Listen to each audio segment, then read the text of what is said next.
This is the Cloud Atlas Sextet? I doubt there's more than a handful of copies in all of North America.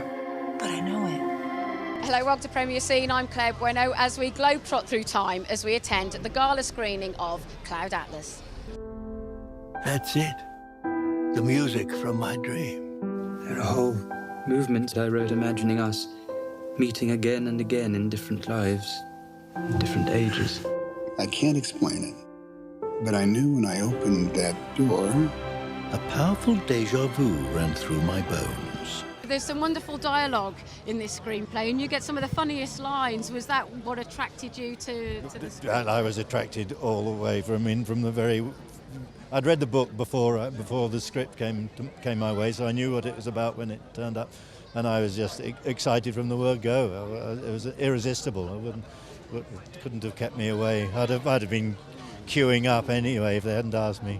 You're playing multiple characters over a period of time. We're dealing with a theme of reincarnation, or one of the themes. So when you're approaching each character, were you thinking of the essences going through being the same, or did you see them as different people? Different people, and just trying to get it absolutely right for each different story, really. And so, as an actor, you don't think about the big themes, and you think about getting your acting right and getting your character right. I was in a nightmarish cafe, and the waitresses, they all had the same face.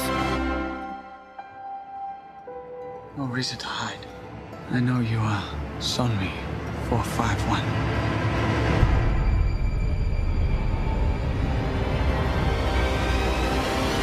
The film is very complex, so as for you as an actor, when you first read the screenplay, was it difficult to digest?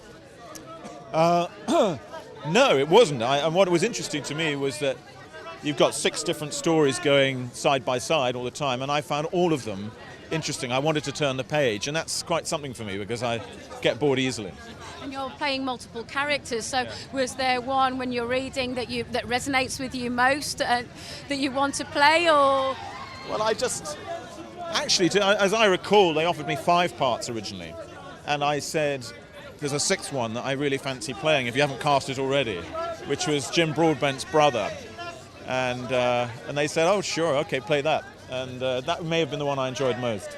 That particular storyline is actually a lot of fun, isn't it? Yeah, that's the one in contemporary Britain, and it's funny. And you're clearly working with prosthetics. Does that help or hinder your performance, really? Well, I'd never done it before. There was very little prosthetics called for in Sense and Sensibility. But it's incredibly boring and claustrophobic, to be honest with you. Sitting there 7 hours having pieces of plastic applied to your face. But I was remarkably brave and patient, because I'm that kind of man. Yesterday, my life was headed in one direction. Today, it is headed in another. You ever think the universe was against you? Robert, that you play, was just so incredibly moving. And I just wondered how it affected you when you read the sequence in the film. Well, I actually found... I think because in the book he's quite a different sort of character, and the story's ever so slightly different. I remember saying that I found it funny because he seemed such an ambitious person.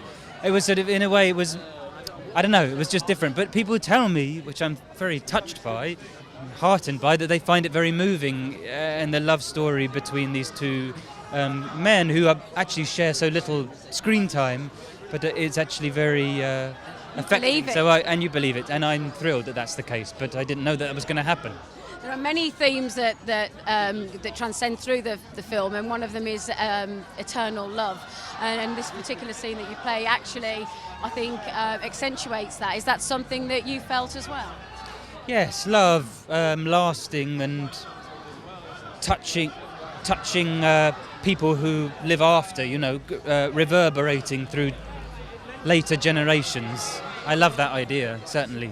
And for you as an actor, you're getting to play multiple parts, men and women. Yeah. It must be, what was that like for you? It must be such a lot of fun. Oh, it's amazing. Because it's like being a child again, because you get to put on wigs and funny noses and silly costumes, and Oh, it was just a joy, you know, like it was just pleasure, which is, you know, when you're lucky, that's what happens in this job. Yeah. When you're taking on roles like you are, and do you ever think about that you're going to be having to maybe use prosthetics and the difficulties that working through those really as a performer? You don't really think about those things in advance. It's just when you turn up on the day and have to do it that it's... Actually, I remember because you have to have your face, they cover you in this horrible goo. And I thought I'd be fine. I bowled in all confident. And then I was like, get it off my face. I couldn't bear it. I thought I was going to die. Fear, belief, love, phenomena that determine the course of our lives. These forces begin long before we are born and continue after we perish.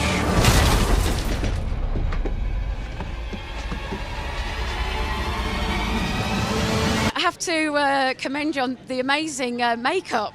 That wasn't anything to do with me. I just sat there and got it put on my face. So was that actually makeup? I wasn't sure whether it was some kind of performance capture that they used on you. No, it was all, they kind of went back to kind of the old school kind of basics really. It was almost like sort of rep theatre or pantomime. You know, we were literally having noses stuck on our faces and big wigs and teeth, and you know, so it really has a sort of pantomime playful quality to a film that's kind of, you know, very ambitious and has big ideas. You know. It is ambitious. I kind of got the impression from when I saw the film that life is almost cyclical. It goes around, doesn't it? Did you find that as well when you read the script? Yeah, I mean, especially for me and the stories that I told, because I sort of tell the stories of slavery and trying to, you know, the abolishment of slavery and the problems within that sort of, you know, mindset. And then I then played another character way in the future where you're going through exactly the same problems but just in a different time, you know. So yeah, I mean, things just go in cycles, you know. Did you find that you had a thread of your own with playing these characters, that they were effectively the same person transcending time, or did you see them as individuals? No, I mean, I did. I really felt like I was sort of playing a soul that kind of progressed and advanced as the sort of story went on. You know, because the two characters that I play are actually telling a very similar story. You know, so the character of Adam Ewing is kind of unconsciously sort of changing the course of human history by his acts of kindness, which then progresses into the character Heiju Chang I play, who's very consciously aware that whatever decision he makes will have, you know, huge impact in the world that we live in, you know. And karma. And karma, big theme in the film, yeah. Our lives are not our own. We are bound to others. Past and present. And by each crime and every kindness, we birth our future. For an actor, this must be just such an exciting project to be a part of. Yeah, it's a real once-in-a-lifetime opportunity, I think. You know, the fact that there are 6 different stories being told in 6 different time zones, and everyone's playing multiple characters. It's the most extraordinary cast that I could possibly imagine. There's 4 Oscar winners, plenty of other A-list stars, and then on top of it you have the Wachowskis and Tom Tykwer all directing it. Yeah, it's pretty wild. And one of the themes that runs through the film is love being everlasting and outliving our lives, and that's one of the scenes that you play is quite a strong one with Ben, isn't it?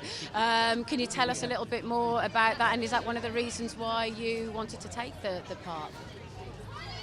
Well, actually, I just wanted to be involved because I thought it was such an extraordinarily ambitious project, and it's not like any film I've ever seen. I can't say to you it's like this meets that, because it isn't. It's not like anything meets anything else. It's like, how could someone reinvent a feature film at this point? You know, you would think everything's been done before, but I feel like actually they've done something completely new and different here.